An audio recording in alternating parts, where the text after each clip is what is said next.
Hello and welcome back to the ABCs of Dog Training, a show where we go through the alphabet and each episode covers a different term or concept in dog training.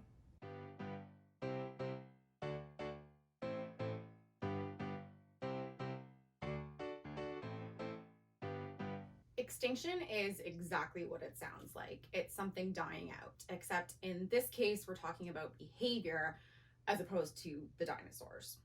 So a couple of weeks ago, we talked about counter conditioning, which is taking an unpleasant thing and pairing it with a pleasant thing to make the unpleasant thing pleasant as well. And there's also another type of conditioning called classical conditioning, which is just taking a neutral thing that doesn't really mean anything and pairing it with something so that neutral thing now evokes the same response as whatever it was paired with. A common example of that would be Pavlov's dog, if you've ever heard about the dog that learned to salivate at the sound of a bell, because a bell would ring and then the dog would be fed food.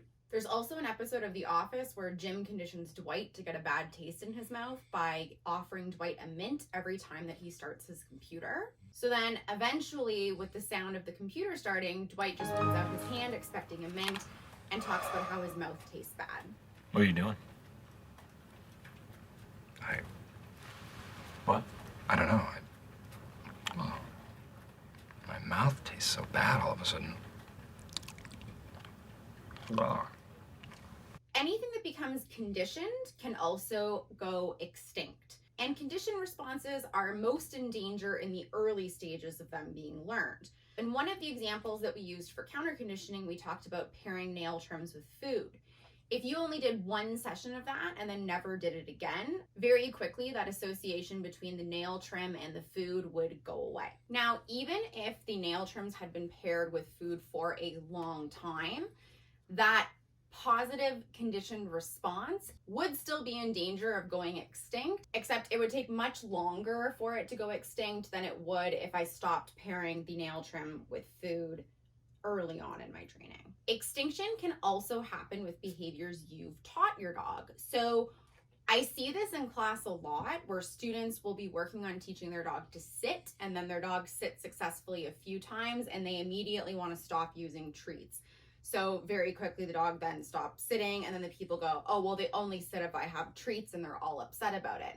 And now they're not entirely wrong. The dog probably was only sitting because they were expecting the treat after. And then when the treat stopped coming, the dog had no reason to keep sitting. But you can make your trained behaviors less in danger of going extinct by creating a strong reinforcement history. What that means is when you're first training something, reward it like crazy. I always tell my students that the more stingy you are with treats in the beginning, the harder it is to get away from treats. But if you're really generous with the treats in the beginning, the dog actually starts to really like doing what you're asking them to do. So it's easier to move away from the treats in the long run. But once they've learned it and you're wanting to be able to work away from having to use the treat every single time, you don't want to go cold turkey. If you start to fade out the rewards gradually and kind of randomly, it makes the behavior stronger. So what I mean by that is that when I first start to phase out the treats, I might ask my dog to sit and tell them what a good dog they are, but they don't get a cookie. And then the next time I ask them to sit, they do get a cookie for sitting. And then same with the next time. And then same with the next time, but then I throw in another time where they don't get the cookie, they just get a good dog. One thing to watch out for though is that there's no pattern to your rewards.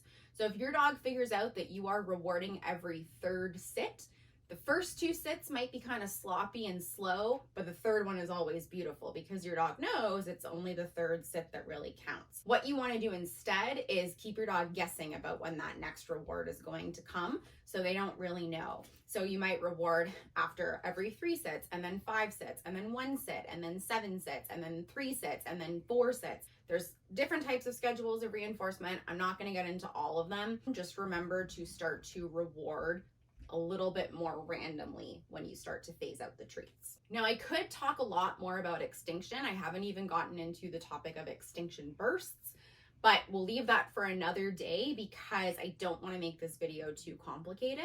If you have any questions about extinction, you can leave those down in the comments below.